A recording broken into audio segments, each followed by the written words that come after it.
Thank you very much for inviting me. I'm very happy to be here today. Before I start, I would like to acknowledge the Wendat, the Atikamekw, the Willett Stokwe, the Innu Nation that took care of the land on which I live, work, and do research right now. For me, it's not a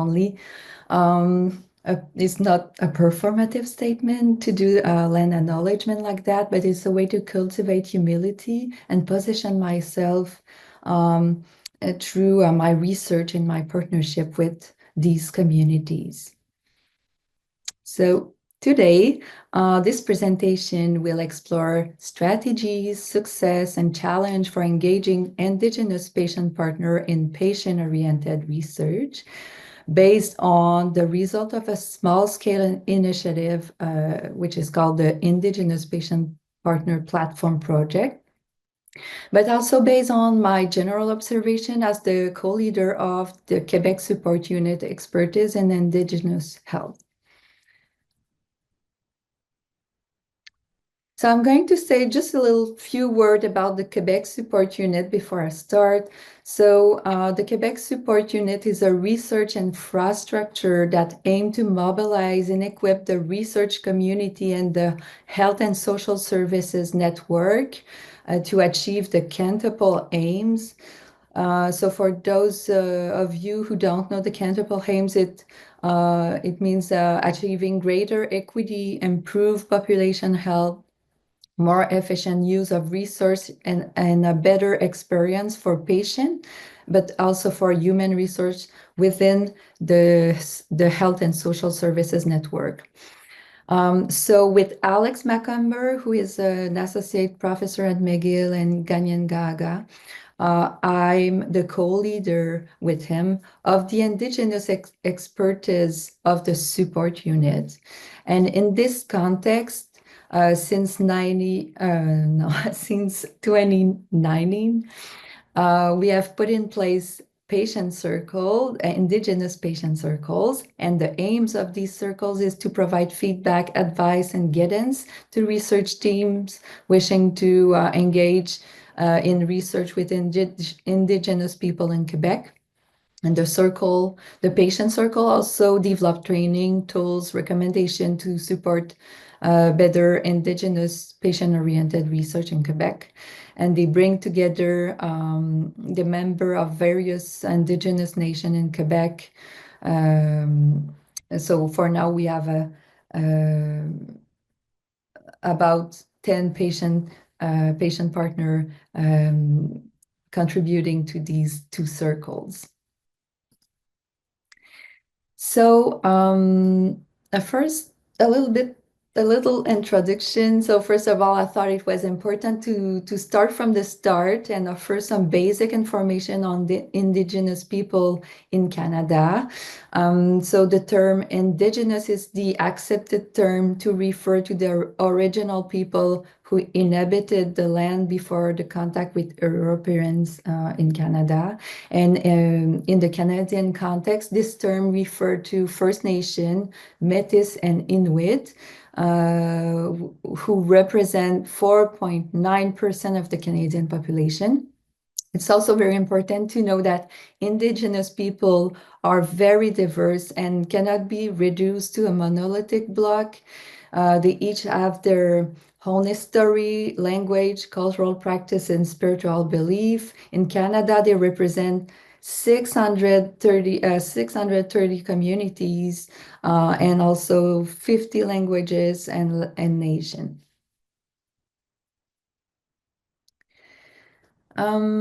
Despite this great diversity, most Indigenous people share a vision of well-being. So it's not only health, but more the concept of well-being that is used. And this well-being is conceived as rooted in balance, reciprocity, and harmony. And the Medicine Wheel is a symbol that illustrates this holistic concept of well-being and that is shared among different nations.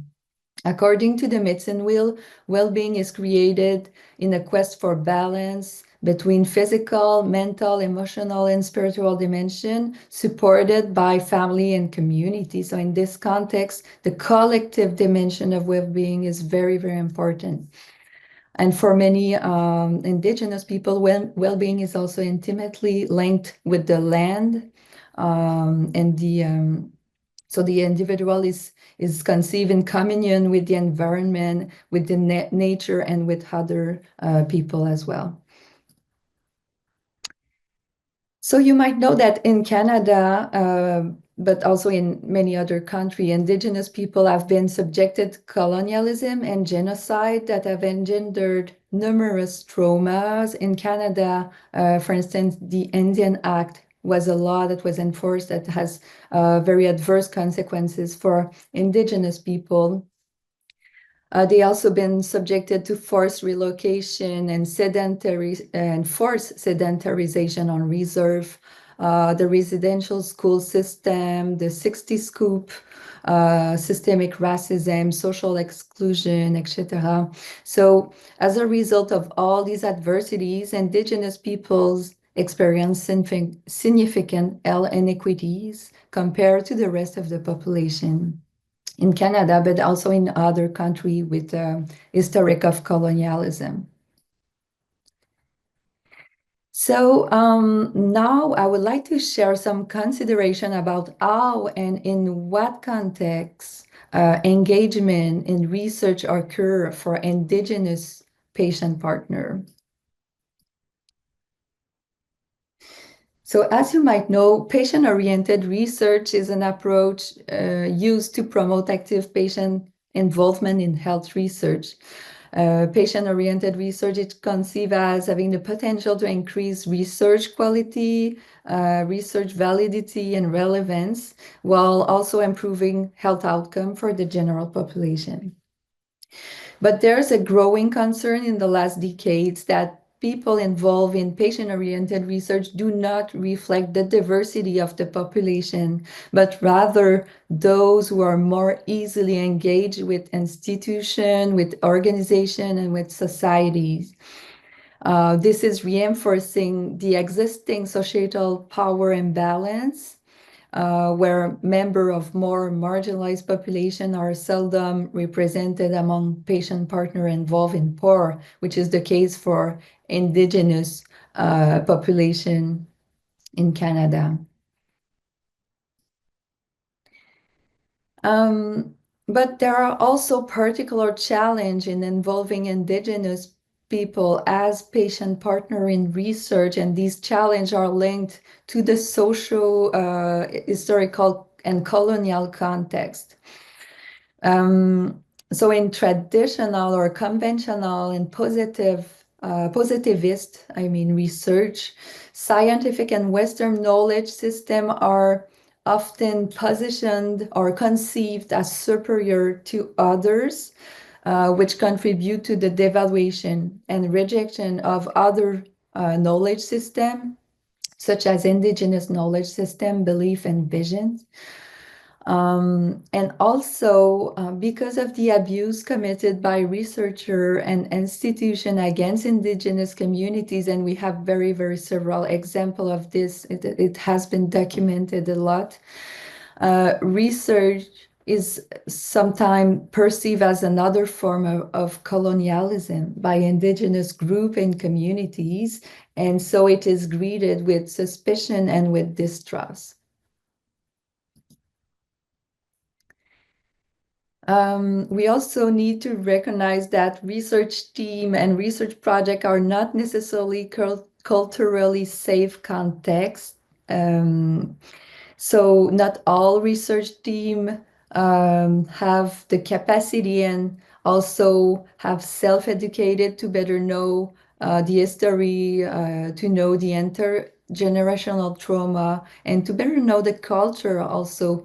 And this make it hard to include correctly the indigenous people in these projects, in these teams. Also, Western research structure do not always respect indigenous ways of doing and ways of knowing. For instance, I would say that indigenous science consider very diverse source of knowledge as valid and relevant, such as as dream and oral stories, which is sometimes sometimes devalued by Western research structures. In research team, also, the indigenous people often bear the burden of educating researcher and other team members about their cultural realities, or they carry the burden of being the sole person who represent indigenous point of view in the project, which relates a little bit to tokenism as well. So we must be aware of all these considerations when we reflect about involving indigenous patient partner in patient-oriented research. Okay, so now I would like to talk about a small-scale initiative that I carried out a long time ago in 2017, 2018, but whose conclusions are still valid and still useful today.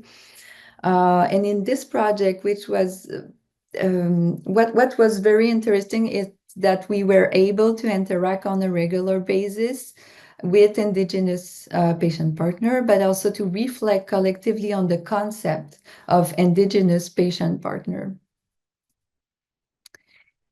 So as I said, the Indigenous Patient Partner Platform Project is a small-scale initiative that aimed at recruiting, orienting, and supporting Indigenous patient partners so they can play an active role in health research in Quebec.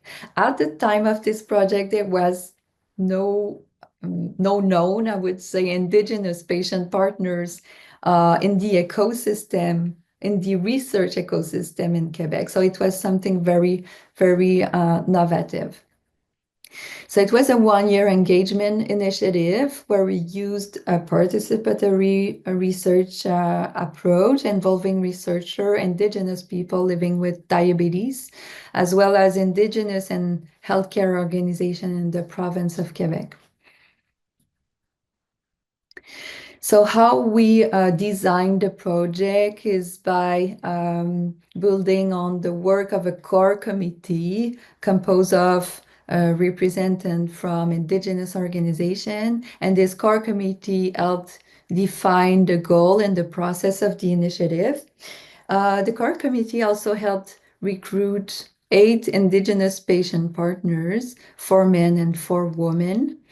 And so during 1 year, project member, including research team member, organizational partner representative, and patient partner, met 8 times via virtually, because you have to know as well that Indigenous people in Quebec are very are located at very different place. It's geographically very diverse, so it was easier for us to meet virtually.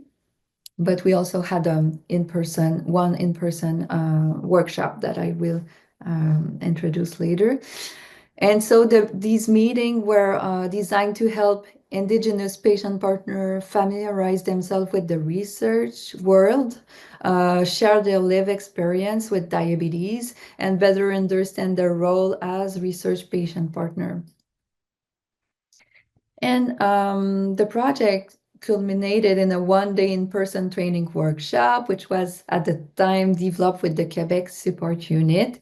And this workshop aimed to reinforce their capacity regarding taking part in patient-oriented research. So after this 1 year, we decided to evaluate the project to garner listen from the initiative and identify what worked best to engage Indigenous patient partner in research. So we did a case study evaluation based on documentation analysis, but mostly on qualitative interview with the patient partners, but also with the organizational partners.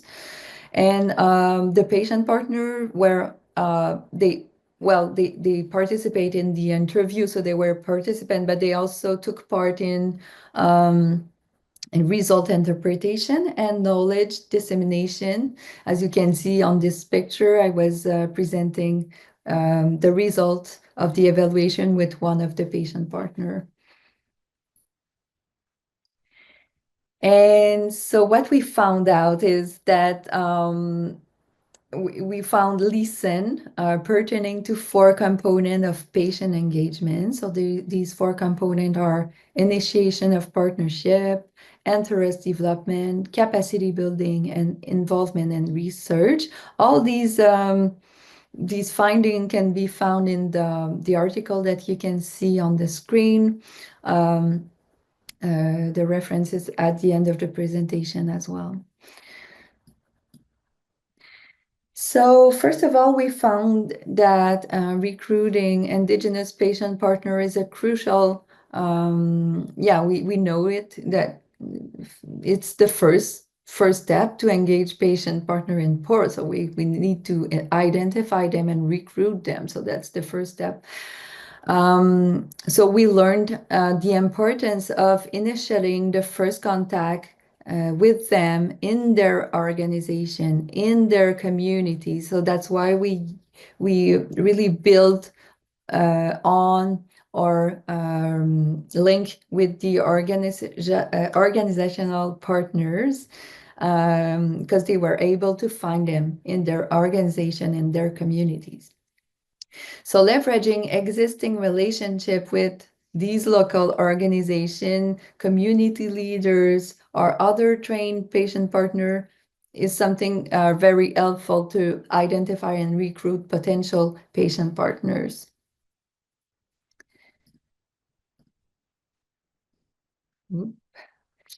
Um, Another finding is that building and sustaining the interest of patient partners in patient-oriented research rely on using a number of mechanisms to ensure repeated personal contact and continued relationship.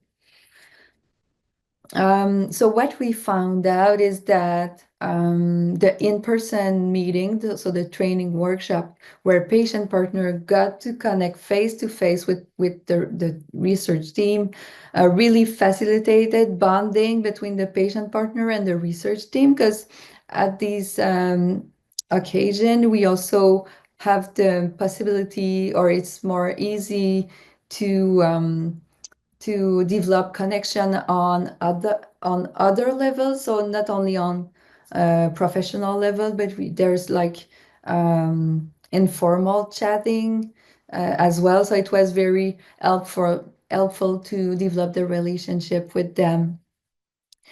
And building trusting relationship really mean creating long-lasting relationship and even friendships. So this means going a little bit further than what you would do in a only professional context, for instance. Many of these patient partner are now my Facebook friend because Facebook is also sometimes a way of communication that they use a lot and a lot more than email, for instance. And so this means frequently checking in, maintaining ongoing contact with patient partner by phone, by email, by messenger, or other ways where you should use the communication way that is more useful for them and used by them. Another thing that we found to develop the interest of potential indigenous patient partners was to really emphasize the potential impact of the project for them, but also for their communities. Because they were always interested to know what it will bring to my people, what's the benefit for my people. So it's very, very something that can ignite their interest and motivation in the research. Capacity building, it involves, as you might imagine, fostering skill development, knowledge acquisition, and familiarization with conceptual tools needed for patient partner to enact their role. So in this initiative, what was interesting is that the patient partner concept was very central to to this initiative, but it was also something very difficult to grasp. It was a concept difficult to grasp for some patient partner because they were not familiarized with the world of research at all. So with patient partner for research, it was even another step to understand. So it required multiple explanation, multiple example. We had experienced patient partner come to the meeting and explain what was their role, what they did in other research project, for instance. And the other thing to know is that capacity building is a process that develop on a long time scale. So it's in this initiative, it developed throughout the initiative, but it was only 1 year, so it was not that long. And for many patient partners, the 1 day workshop was really a key moment where they haha moment where they felt, oh, okay, now I understand the patient partner role.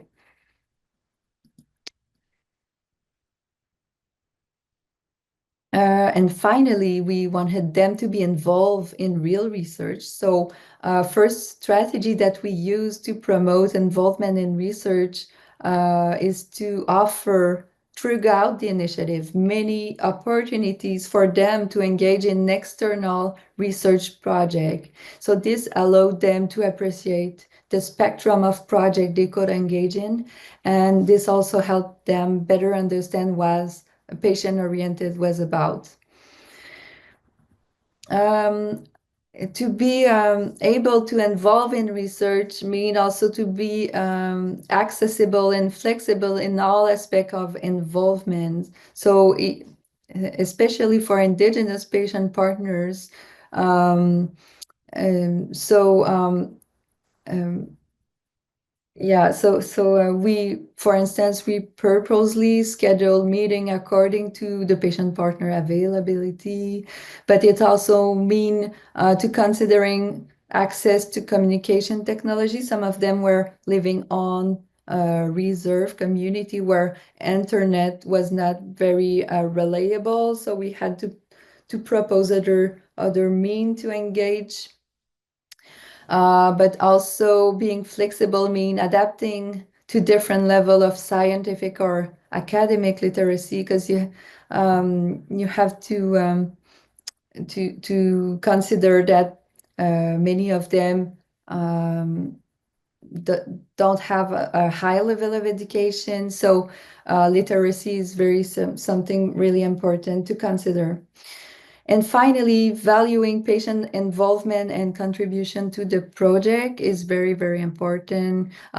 Patient share their live experience. They give their time, their energy to a research project, and it's an invaluable asset for a research team. So letting them know that they are appreciated, that their contribution impacted the project, and specifying how their contribution impacted the project is something very important to foster their involvement in other research projects on the long term. Oh, okay. So I realize I'm already at the conclusion. Um, it went fast. Okay, so overall, I think many challenges can be identified regarding involvement of indigenous patient partner in research. And the first one is not considering indigenous population as a homogeneous ethnic group. As I said at the start, so they have very different cultural background. They also they have different level of engagement with their own culture and their own tradition and belief. So we might consider this. So this consideration reinforced the importance of learning and knowing the cultural background, the traditional belief and social custom of the people with who we are working and interacting. And in this case, but also with the support unit patient partner circle, um, it emphasized the need to create a common safe space to encompass this diversity. So we need to find a way to honor diverse belief, diverse tradition, but also create a common safe space to encompass this diversity. The other lesson or specific challenge, I would say, is to understand fully the influence of historical and social context in which engagement occurs for indigenous patient partner. Because as I said at the beginning, indigenous people share a similar story of oppression and marginalization related to colonialism, and this may affect their attitude or their relationship with institution and research, um, but also their self-esteem. For instance, in the Indigenous Patient Partner Platform project, some of the participants lacked self-confidence in their capacity to participate. Some even felt like imposter in their patient partner role, and they questioned their ability to do the work. So it's very important to support them and yeah, and give them confidence in their capacity. We also seen that some patient partner uh, do not trust institution and were, for instance, reluctant to provide personal information to the university, which was required for the financial compensation, for instance. But because of this whole socio-historical context, some were very distrustful of the institution. So all this point to the need to be conscious of the legacy of power dynamics that may affect indigenous patient partners during the engagement process. And it points to a need to equalize the power dynamics as much as possible. Finally, another challenge in this specific patient partner platform project was to work with my own institution, who was ill prepared to manage patient partnership in research. And maybe some of you relate to this situation. But for instance, the financial compensation payment and even the reimbursement for the in-person meeting took many weeks to proceed. And this kind of delays is not always justifiable from a patient partner perspective, and is especially hard to endure for financially disadvantaged patients. And so the institutional practices regarding compensation, financial compensation, can pose serious challenge for some indigenous patient partner. And some of, like in this project, one of the patient partner decided uh, to quit the project because he did not receive the first financial compensation payment in time. And so he wasn't trusting the whole project. So it has, so administrative practices has affected the participation of indigenous patient partners in this case. And there's other consideration for financial compensation. For instance, we would have liked to give them gift certificate, but it was not allowed by the institution. And some patient partner who are receiving social assistance, for instance, cannot receive more than a certain amount in donation or in salary per month. So it was very not advantageous for them. Um, so we really need to heighten the capacity of our institution to work with this kind of partnership. A specific lesson that we can learn from all this work and also from my work in the support unit. Um, so our general observation, our underlying specific elements to the engagement of Indigenous patient partners, such as the importance of community ties involved in recruiting, sustaining, and motivating patient partners. And I think it relates as well to trust. So trust relationships. So when we're leveraging community ties, we also leveraging building on trusting relationship that already exists. So this is something very important. Relationship building is key. So we must prioritize relationship building to develop trust and create a balanced power dynamic. Another lesson I would say is to be flexible in the engagement process is very essential, to respect everyone's pace and allow for different type of engagement, and to accommodate different capacity level. And I'm speaking about financial capacity, technological capacity, and literacy. So it can be challenging when working with Indigenous patients from other background and from different communities. And so this is something I already pointed out, but consistently valuing patient partner contribution and participation, knowledge and experience is very, very important. This is particularly crucial for seldom represented population, as their point of view are invaluable and precious. So this is something very important.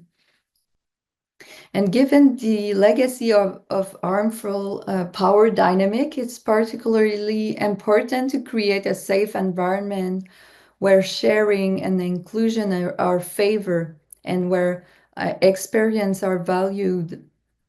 So for non-Indigenous research teams, this means learning about the history, learning about the intergenerational trauma, and learning about the culture of First People before the project even begins, to be able to include them in a respectful and appropriate way.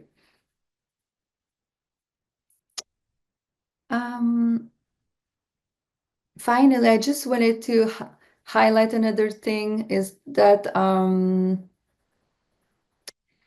yeah, no, yeah, so remaining paradox, despite this work, and based on my personal observation, the involvement of Indigenous people as research partners still pose certain paradox. So for instance, Indigenous people do not or rarely conceive of their participation in individual terms. They have collective motivation, vision, interest. And it's something very, very different from traditional patient-oriented research, where patient partners are often conceived and dependent from their community. But in this case, for Indigenous people, the individual cannot be separate from his community. So there's a paradox, I would say. And this paradox also translates in the principle for respectful and reciprocal research with Indigenous population, because there are many principles that are formulated, especially for research with indigenous communities and groups, but not for indigenous patient partners. And those research principles don't always apply for patient-oriented research when we're working with individual. Um, so this is another paradox that I would like to highlight. And an avenue or solution from my perspective could be to move from patient engagement to community engagement in research. So coming back to the community-based research, community-based participatory research with indigenous people and group, and this will enable community perspective to be taken into account rather than individual point of views, allowing a more solid approach to understanding and acting on the health of population. So that's it, Miigwech. Merci. Thank you. I'd just like to acknowledge my funding. And if you have any question or any further discussion you would like to have, just contact me.